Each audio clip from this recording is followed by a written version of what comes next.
Thanks, Alicia. Good morning, everyone. I'm Thomas Goldring. I'm the Director of Research at the Georgia Policy Labs, and I'll be starting us off with some highlights from our work on COVID-19's impact in Metro Atlanta schools. Thanks so much to AIR for hosting today, and thank you all for attending. So our focus today, let me back up a bit. Thank you. Our focus today is on what happened to students and teachers during the pandemic, what we've learned about recovery, and how this informs our work going forwards and the work in our partner districts. So here's our roadmap. Can we go back that slide? Okay, so here's our roadmap for today. I'm going to start with who we are and our work during the pandemic, and then I'll highlight some of our most important lessons that we've learned.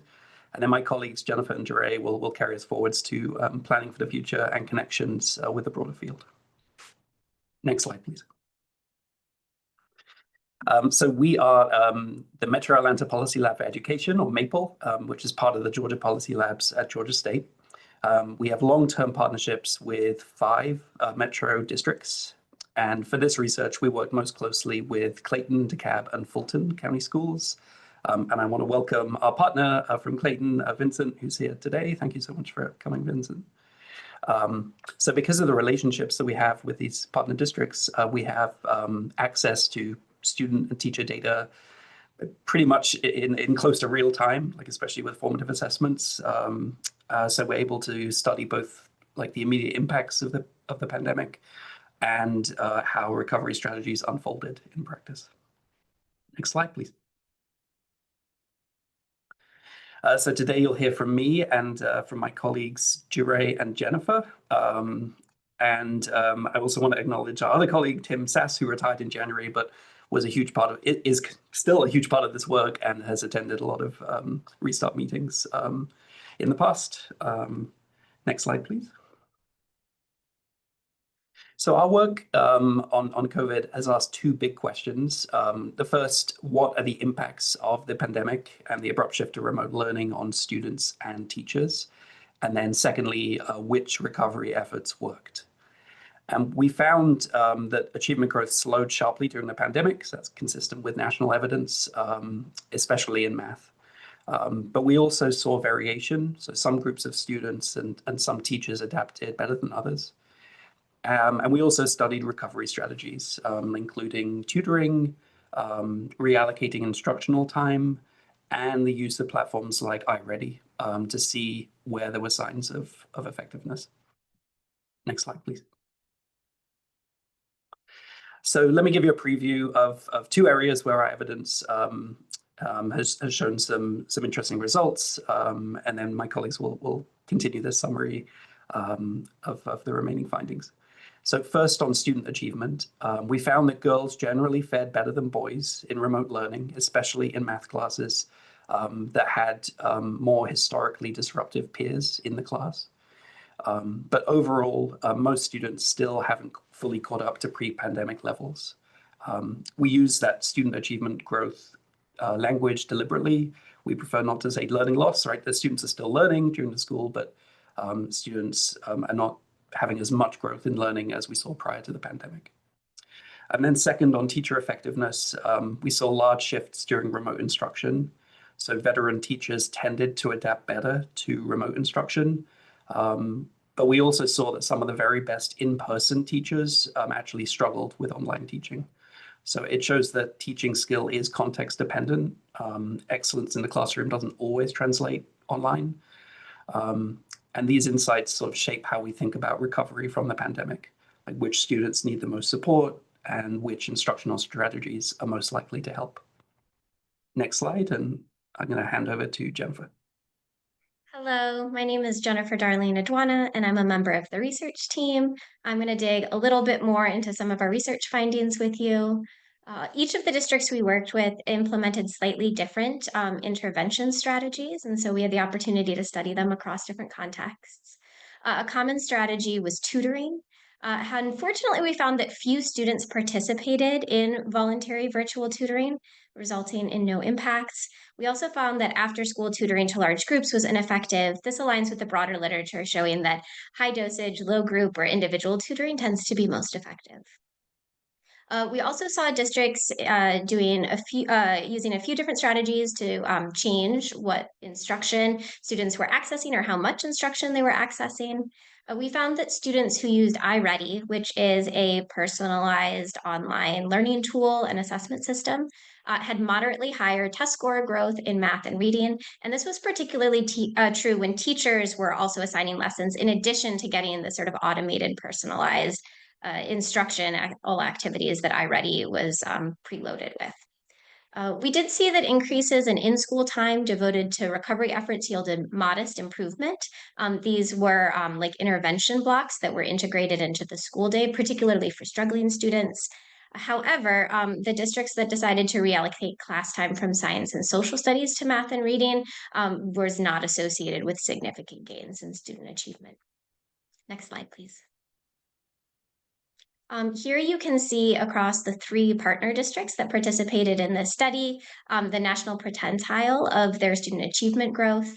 And some important things to note here were that we had sort of a tiered return to in-person learning, and that the districts started at slightly different levels as far as their national percentile. You can see that there is generally a drop around COVID, with the schools or the districts that return to in-person sooner being more likely to experience sort of an upward tick after that. Next slide, please. We are working right now on a student behavior analysis, trying to move beyond test scores to look at attendance pattern, behavior patterns, how they are re-engaging or not re-engaging with school in these post-pandemic years, being able to track students out a few years after the pandemic. Here, the top line is the mean percentage of students with any disciplinary incident. The second dashed line is the percentage of students who are suspended. And the bottom is the mean percentage of students with multiple incidents. And you can see that there was generally consistent lines until the pandemic happened, with a slight decrease in the year that students were virtual for a few months. And then a decrease almost to zero, as we would expect during virtual learning, as teachers had other ways to remove students from the classroom or prevent them from disrupting other students. And then the return to school, we're starting to see they're at similar levels, but we are seeing slight increases, indicating that students may not be fully acclimating and re-engaging with the classroom in the way that we would hope in the post-pandemic, but this is an ongoing project and we'll have more updates soon. Next slide. As Thomas previously mentioned, one of the interesting findings were the differential impacts of the pandemic. And so to dig a little bit more into this, remote learning during the pandemic substantially reduced achievement growth for boys. But as you can see in this graph here, only a relatively small effect for girls. And as Thomas mentioned, one of the main reasons or associations we found for this difference was girls in remote learning did better in math classes that previously had had a substantial share of historically disruptive peers, and that may be providing the girls greater access to the math environment or different access to the math environment than they'd had prior to the virtual learning experience. However, girls who had a history of rushing through exams did not do as well in remote learning, indicating that this might also be a result of differential pre-COVID self-regulation skills. Next slide, please. We also looked at how teachers transitioned to virtual learning and the extent to which their practices transitioned. So we saw a lot of variation depending upon experience. There's a few different hypotheses of the direction this would go. We did find that veteran teachers tended to perform better than their colleagues, indicating that teachers who just recently came out of school, even though they might have had more experience or teaching or instruction on how to teach in virtual environments, it was those like strong, potentially the greater experience of how to engage students, maybe things outside of that virtual environment.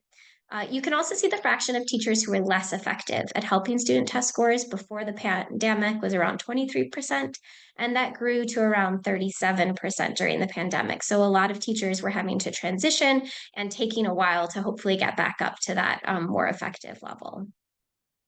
And then we also found that many of the best in-person teachers were less effective online, showing that there is a content specificity to what best instruction looks like and how you're able to engage and instruct your students. Next slide. And I will wrap us up in our findings. My name is Joy Capers, and I am also a part of the research team here at Georgia Policy Labs. And as Thomas mentioned in the intro, one of our objectives is also to figure out which recovery strategies worked very well. And we learned that using iReady was a really helpful platform for a partner district who really relied on that. And we found that students experienced about 3 additional weeks of instructional growth in reading and about 2 weeks in math for students who were using the iReady platform. And this was especially the case when students participated in about 50 to 60 more lessons in iReady and over 70 lessons in reading. Another interesting finding consistent with the trends we're showing in terms of exploring gender differences is that for male students and students who had lower prior achievement and also had prior disciplinary incidents or were in lower elementary grades, they really benefited the most from teacher assigned lessons as opposed to those who were assigned automatically through the computer. So one of the key recovery strategies that we've been really focusing on and learning about is iReady, and it's been really helpful. Next slide.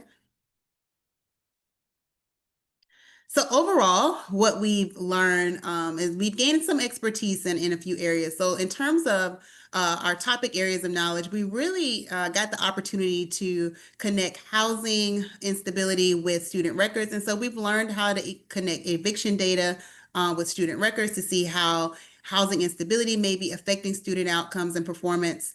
We've also learned a great deal about the iReady instructional system, as I just mentioned. So we've learned a good bit about that, how it works, how school districts are using it, and the benefits, but also some of the caveats to iReady. And then our graduate research assistants had the opportunity to learn how to estimate teacher value-added models. So this has been a really, really great opportunity for them and also for us to train an amazing group of graduate research assistants. In terms of expertise for our future research, we have a really good working relationship with our partners. As Thomas mentioned, we're learning about working with the partners on district implemented surveys. So working together to create collaborative surveys. And we're also learning how to build new relationships with instructional leaders in our partner districts. So working more collaboratively with those who are managing the data and running these various programs. Next slide, please. In terms of our future work, this kind of falls in 3 different categories. First, in terms of future work with policymakers, we have learned through our research that tying accountability measures to relief funding has had some implications, some helpful, some less helpful, but we do think that there is some value there. And so we've learned that, and we think that's important for policymakers to consider and think about. We've also, in terms of planning for our future, realize that focusing on in-school interventions as compared to the voluntary interventions outside of the normal school day are generally less effective. So really focusing on in-school interventions is really important. So encouraging districts and providing resources that allow districts to enhance in-school interventions is very, very important. In terms of practitioners, just continuing to focus on evidence-based interventions. So we are a policy camp that really focuses and practices evidence-based research. And so sharing that work with our practitioners and encouraging them to focus on evidence-based interventions is really important for our future work. One of the key things that we want to continue seeing happening is that they consider who receives each program. So as we've explained, each one of us has sort of alluded to and explained that we saw variation in terms of gender, in terms of grade level. And so thinking about who receives each program is going to be really important. Giving everyone access may not lead to everyone benefiting or may lead to no one benefiting. And then determining which teachers are best suited for virtual learning, as my colleague Jennifer pointed out, that that some of our in-person teachers were not as strong on the online platforms. And so figuring out who's best suited for virtual teaching will be very important for our district partners. And then in terms for researchers, one of the strengths of our camp is that we have been able to have really solid partnerships with our partner districts, and we were able to pivot pretty quickly to do this COVID recovery research and COVID learning research because we had those partnerships already in place. And so continuing to form partnerships and build databases ahead of time was a strength for us, and we want to keep that progress going. We also want to see ourselves advising the district partners before programs begin. So as we pointed out, we're working to collaborate on surveys, and we want to make sure that we are involved in the process a little bit earlier before, instead of just evaluating. So we want to continue just making sure that we are strong partners and a great tool of assistance for our districts. And then last thing, just making sure that we deepen our connections with our district staff who implement these programs. Next slide. And then in terms of connections with the field, one, visit our website and learn more about all of our projects that we've worked on and that we're working on. And just we want to continue collaborating with more district partners and trying to build better relationships with our State Department of Education and other state education agencies to continue this research and continue providing evidence-based research for policymakers and practitioners. And then our general themes, we know that they apply beyond the Atlanta metro area. And so we are working to broaden our audience and broaden our appeal so that our work can touch other cities and states. And then in terms of making sure that our products reach a broader audience. We currently issue mostly free jargon-free reports and short policy briefs on our website. So again, check it out. And so we hope that people will use our work and see our work as very helpful and accessible. And we are working to increase our social media presence and increase our visibility at state and national levels. And so we will continue to work on that. So final plug, check out our website and of course, find us on social media. Thank you.